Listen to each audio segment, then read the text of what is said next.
ইব্রাহিম আলাইহিস সালাম নাম শুনেছেন? তার স্ত্রী সারা আলাইহিস সালাম পৃথিবীর সুন্দরী নারীদের মধ্যে অন্যতম।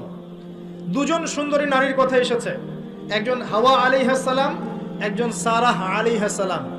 আমাদের এইসব সুন্দরী নারীদের চেয়ে হাজার গুণ সুন্দরী ছিল, অত্যন্ত সুন্দরী। সারা আলাইহিস সালাম যখন যাচ্ছেন, একজন লম্পট রাজা, মনে আছে, লম্পট একজন বাদশা তাকে ভোগ করতে চেয়েছিল, তুলে নিয়ে কিডন্যাপ করেছে। এ সময় ইব্রাহিম আলাইহিস সালাম মাজুর ব্যক্তি, নামাজে দাঁড়িয়ে গেছেন, আল্লাহর কাছে সাহায্য চাচ্ছেন। এটাই নবীর সুন্নাহ, কোনো সমস্যায় পড়লে নামাজে দাঁড়িয়ে যেতেন। আর আমরা এখন সমস্যায় পড়লে হাউমাউ শুরু করি, তাই না?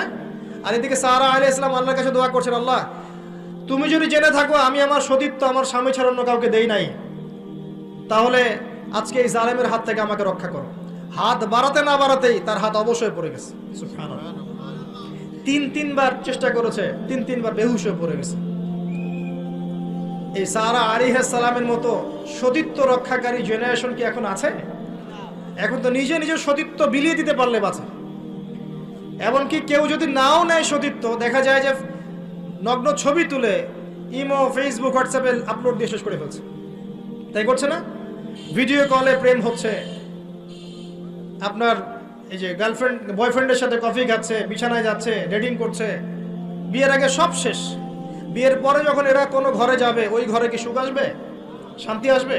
মা বোনদেরকে বলবো, আর আমাদেরকে খেয়াল রাখতে হবে, আমরা যেন আমাদের ঘরে সারা আলাইহিস সালামের মতো মেয়ে স্ত্রী তৈরি করতে পারি। আল্লাহ পাক তৌফিক দান করুন। দেখেন সতীত্বের পাওয়ার, আল্লাহ পাক হাত অবশ করে ফেললেন। এবার ওই বাচ্চা হাদিয়া দিচ্ছে হাজারা আলাইহিস সালামকে, ঠিক আছে? হাজারা আলাইহিস সালামকে ইব্রাহিম আলাইহিস সালাম বিয়ে করলেন, কি জন্য করলেন? সন্তানের জন্য।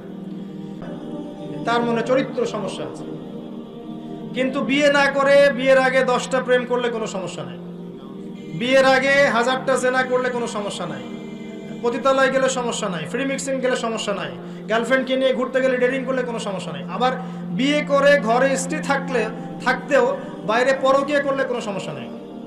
এগুলোকে আমরা উন্মুক্ত করছি, কিন্তু কেউ সাহস করে যদি কোনো বিধবার দায়িত্ব নেয়, কোনো তালাকপ্রাপ্তার দায়িত্ব নেয়, কোনো অসহায় দায়িত্ব নেয়, তাকে খারাপ চোখে দেখা। এই হলো আমাদের সাইকোলজি এখন। অথচ আল্লাহ পাক এই বিধানটা দিয়েছেন কোরআন এবং সুন্নাহয়। যাই হোক, তার জন্য শর্ত আছে, শর্ত পূরণ না হলে করবেন না, কখনো ফরজ নয়। কিন্তু কেউ যদি শর্ত পূরণ করে করতে পারে, তাকে ডিসকারেজ কেন করতে যাবে?